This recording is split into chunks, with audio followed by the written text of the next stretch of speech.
அம்மாபட்டினம்னு முஸ்லீம்கள் நிறைந்து வாழக்கூடிய ஊர். அந்த ஊர்லேருந்து அந்த ஊரை பற்றி ஒரு வீடியோ சமூக வலைதளங்களில் பரவி கொண்டு இருக்கிறது. அது என்ன வீடியோன்னு கேட்டிங்கன்னா, வீடியோவில் அந்த ஆடியோலாம் அதில் வரல, வீடியோ மட்டும்தான் வருகிறது. ஒரு பெரிய கட்டிடத்துக்குள்ளே ஜமாத்தில் முக்கிய பிரமுகர்கள்லாம் இருக்கிறாங்க அந்த வீடியோவில். அந்த வீடியோ போடுவதற்கு நான் விரும்பலை, அசிங்கமாக இருக்குது, அது வாயினாலே சொல்லி போடுறேன். அந்த வீடியோவில் என்ன வருதுன்னா, பெரிய பெரிய பெரிய ஜமாத்துடைய தாடி துப்பிலாம் போட்டு பெரிய ஹாஜிகள் தொழுகையாளிகள்னு காட்டக்கூடிய ஒரு தோற்றத்தில் பல பேர் நிற்கிறாங்க. ஒரு சுமார் 50 அளவுக்கு இருப்பாங்க, 50 நபர் அளவுக்கு இருப்பாங்க. இருந்து கொண்டு ஒரே ஒரு கருப்பு புர்கா அணிந்த ஒரு பெண்ணை வச்சுக்கிட்டு என்ன செய்கிறாங்க, ஏதோ கேள்வியில் கேட்குறாங்க. கேட்டு ஒரு கட்டத்தில் புர்காவெல்லாம் கலட்டுறாங்க, அடிக்கவெல்லாம் போகிறாங்க. மிரட்ட வார்த்தை விளங்காட்டாலும் நமக்கு தெரியுது, மிரட்டுறாங்க, அடிக்க போகிறாங்க அப்படிங்கிறலாம் விளங்குறது. என்னடா இது, இந்த பொம்பளை என்ன வெடிகுண்டு வைக்க வச்சுருந்துச்சா, அல்லது என்னத்துக்காக இப்படி பிடிச்சி கொண்டாது ஒரு பயங்கரவாதி மாதிரி பண்ணுறாங்களேன்னு. ஏன்னா அதில் ஆடியோ இல்லை, வெறும் வீடியோ காட்சி மட்டும்தானே வருது. அப்படின்றது நமக்கு அந்த வீடியோ பார்த்தா விளங்காது. அப்புறம் இது என்ன சம்பவம் என்று விசாரிக்கும் பொழுது அவங்க அந்த உணவு கொடுக்குறாங்களாம், சாப்பாடு. அந்த சாப்பாடுக்காக வேண்டி ஒரு டோக்கன் மாதிரி கொடுத்துருக்குறாங்க எல்லாருக்கும்.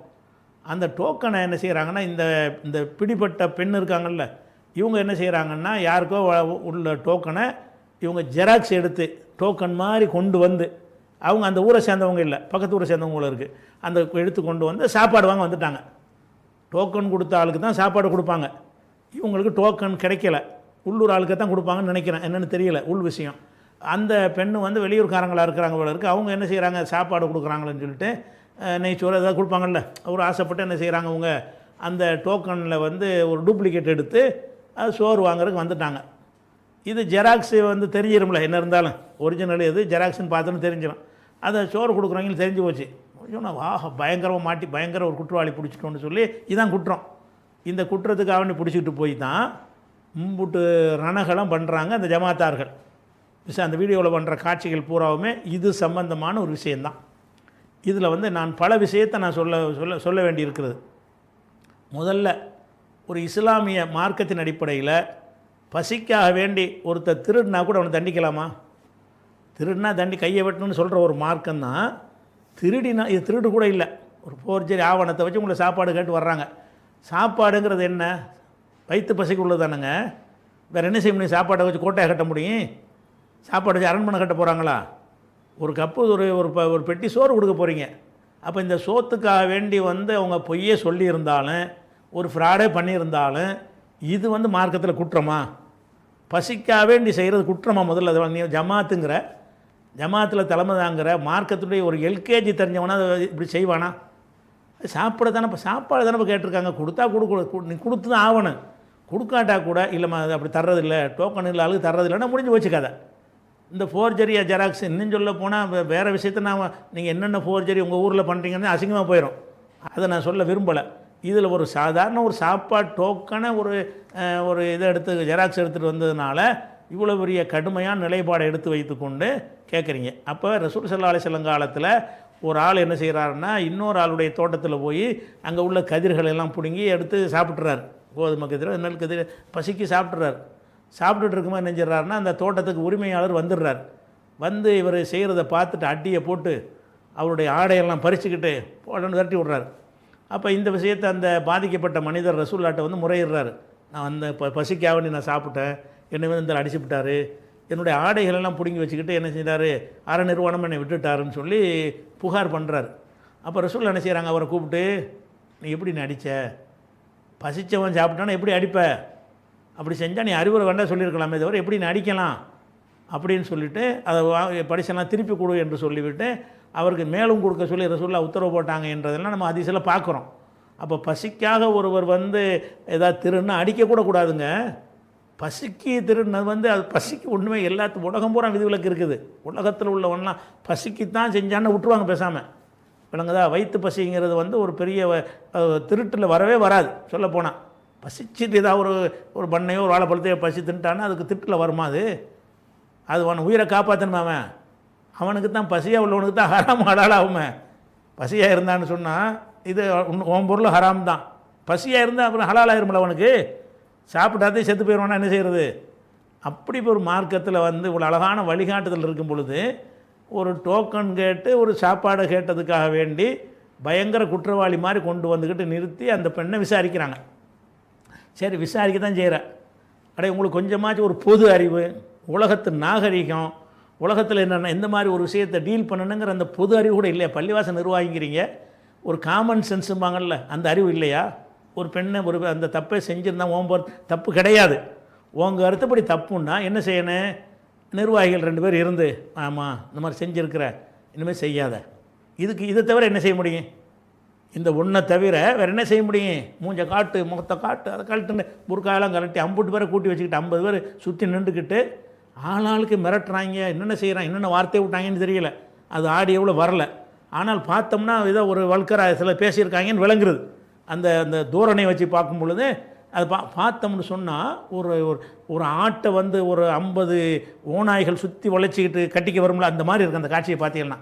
ஒரு ஆடு வந்து மாட்டிக்கொண்ட ஒரு ஆட்டை வந்து 50 ஓநாய்க்கு சுற்றி நின்று எப்படி அதை டீல் பண்ணும், அதே மாதிரிங்க ஓநாய் மாதிரி அவங்க தெரிகிறாங்க.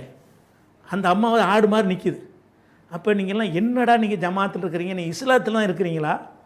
இந்த ஊரில் மாதிரி இந்த மாதிரி ஒரு காட்டு மிராண்டிகளை நீங்கள் உலக வரலாற்றில் பார்க்க இயலாதுங்க. ஒரு விசாரிக்கிறதுக்குரிய விஷயமே இது இல்லை. அப்படி விசாரித்தாலும் விசாரிக்கிற முறை இதுவா? புர்காலம் கழட்டி விசாரிப்பீங்களா? அந்த மாதிரி பண்ணுறீங்க. அதை பொம்பளை அடிக்காத கூட, அடித்தது கூட எடிட்டுக்கிட்டு பண்ணிட்டாங்களான்னு தெரியல, அது வரல, என்னென்ன செஞ்சாங்கன்னு தெரியல, வந்த வரைக்கும் உள்ள வீடியோவில் அது இருக்குது. அப்போ இவ்வளவு கடுமையாக நடக்கிறத பார்க்கும் பொழுது தான் இப்படி இவர் மனிதர்களை இவங்களை சேர்க்கலாமா? எல்லாம் தொப்பி போட்டிருக்கான், பெரிய தாடி வச்சுருக்கிறான், ஹஜ்ஜிக்கு போனவங்க மாதிரி தெரியுது, 5 வேளை தொழுகிறவங்க மாதிரி பார்த்தா தெரியுது. இதில் உள்ள ஒருத்தன் ஒரே ஒரு லூத் அலைஹிஸ்ஸலாம் கேட்பாங்கள்ல, அலைஸ மின்கும் ரஜுலுன் ரஷீத், ஏன்னா அவங்கள ஒரு நல்லவன் இல்லையான்னு கேட்பாங்கள்ல லூத் நபி, அந்த மாதிரி கேட்க வேண்டியிருக்குது. இல்லை ஒரு நல்லவன் இல்லையாடா உங்களில் இந்த 50 பேரில், ஏன்டா அதுக்கு கேட்குறீங்க சார்? பசிக்கு சாப்பிட்டதுக்கு ஏன்டா கேட்குறீங்க? ஒருத்தன் கேட்டியா? ஒட்டுமொத்தமாக 50 பேரும் சேர்ந்துக்கிட்டு குற்றவாளி நிமித்தினாண்டா என்ன அர்த்தம்? இவங்க மற்ற நிர்வாகம் இப்படி பண்ணுவாங்க. அப்போ ஜமாத்து நிர்வாகம்னு வச்சுட்டு எத்தனை ஊழல் பண்ணி பல வகைதான கள்ளத்தனம்லாம் பண்ணுறானுவோ, அப்படியான ஒன்றில் ஒரு சாப்பாட்டு டோக்கனுக்காக வேண்டி இந்த மாதிரி பண்ணுவார்கள் என்று சொன்னால் இவர்களை மனித இனத்தில் சேர்க்க, முஸ்லீமில் சேர்க்குறது தனி விஷயங்க, இவங்க மனித இனத்தில் செய்யக்கூடாது, மிருக ஜாதிகள் இவங்க. அவ்வளோ வெறுக்கத்தக்க, பார்த்தாலும் வெறுப்பாக இருக்குது. இஸ்லாத்துக்கு ஒரு கெட்ட பேரை ஏற்படுத்தி பார்த்தவன்லாம் காரி துப்புற மாதிரி, இப்படித்தான் அவங்க மார்க்கம் அப்படின்னு சொல்கிற மாதிரி அவங்களுடைய நடவடிக்கை இருக்குது. அந்த வீடியோ பார்த்தா கோபமாக கொந்தளிப்பாக வருகிறது. அப்போ அதில் யாருமே ஒருத்தன் தட்டி கூட கேட்கவும் இல்லை. அப்போ இந்த விஷயத்தை வந்து இஸ்லாத்திற்கு பெரிய களங்கத்தை ஏற்படுத்துகிறார்கள். இதை லேசில் விடக்கூடாது. முஸ்லீம் அமைப்பில் உள்ளவங்க, நீங்கள் வந்து அம்மா வட்டத்துக்காரன் ஓட்டு வேணும்னு நினச்சிக்கிட்டு இந்த அயோக்கியனுக்கு பார்த்துக்கிட்டு வேடிக்கை பார்த்துட்டு இருக்கக்கூடாது. அந்த ஒரு பெண் பக்கம் நீங்கள் நிற்கணும். அந்த ஒரு பெண் பக்கம் நின்று அவங்களுக்கு இழைக்கப்பட்ட அநீதிக்கு வந்து சட்டப்படி, இந்தியாவில் உள்ள புதிதாக இயற்றப்பட்ட சட்டப்படி அவர்களை பல கேஸில் போட முடியும். பல வகையான செக்ஷனில் அந்த வீடியோ வைத்து கேஸ் போட முடிகிற அளவுக்கு நடந்தார்கள். அந்த பெண் விஷயமாக நடந்து கொண்ட விஷயத்துக்காக வேண்டி, அதாவது ஒரு பெண்ணுடைய அந்த பர்தாவை தூக்கி பார்க்குறதே பயங்கர குற்றம், அவங்களுடைய முகத்தை அந்த கூர்ந்து பார்க்குறது குற்றம், டச் பண்ணுறது குற்றம் என்றெல்லாம் தெளிவாக சட்டத்தில் இருக்கிறது. இந்த குற்றத்துக்காக வேண்டி 7 வருஷம் 14 வருஷம் தண்டனைலாம் கிடைக்கிற அளவுக்கு குற்றத்தை செஞ்சுருக்கிறாங்க. அது நீங்கள் சட்ட வழக்கறிஞரை நன்கு ஆலோசனை செய்து இந்த பெண்ணை அழைத்து சென்று உயர் அதிகாரிகள்கிட்ட முறையிட்டு இவர்கள் மீது யாரெல்லாம் அதை செஞ்சாங்களோ அத்தனை பேர் மீதும் வழக்கு பதிவு செஞ்சு கைது செய்கிற அளவுக்கு நீங்கள் செஞ்சால் தான் இஸ்லாமிய இயக்கம் நடத்துபவர்களுக்கு மரியாதை. ஆனால் இஸ்லாமிய இயக்கத்தில் உள்ளவங்க செய்வாங்கன்னா செய்ய மாட்டாங்க. ஏன்னு கேட்டால் இந்த பொம்பளை ஒரு ஓட்டு தானே, அம்மா ஓட்டுனா ஜமாத்துனா இப்போ நிறைய ஓட்டுல அவங்க ஓட்டு போட மாட்டாங்கன்னு நினைப்பாங்க. நான் நினைக்கிறேன், உனக்கு அந்த ஓட்டுனா இல்லை நியாயம்தான் வேணும்னு நினைத்தீர்களே, ஆனால் அந்த நியாயத்திற்காக அந்த பெண்ணுக்கு என்ன செய்யணும், துணையாக நின்று இவர்களை கைது செய்யணும், சிறையில் அடைக்கணும். செஞ்ச சாதாரண விஷயம் இல்லை. நாளைக்கு ஒருத்தன் இது மாதிரி செய்யக்கூடாது. இது வந்து சட்டப்படியும் தப்பு, இஸ்லாத்துக்கு ஒரு களங்கம். இவர்கள் செய்கிற இந்த வேலை வந்து இஸ்லாத்தையே களங்கம் ஏற்படுத்தக்கூடிய விஷயமாக இருக்கிறது. பார்க்குறவன் என்ன, அவனுக்கு இஸ்லாமிய கொள்கைலாம் தெரியுமா, ஒருத்தனுக்கு சட்டத்திட்டங்கள்லாம் தெரியுமா, இவனை தான் பார்ப்பான்.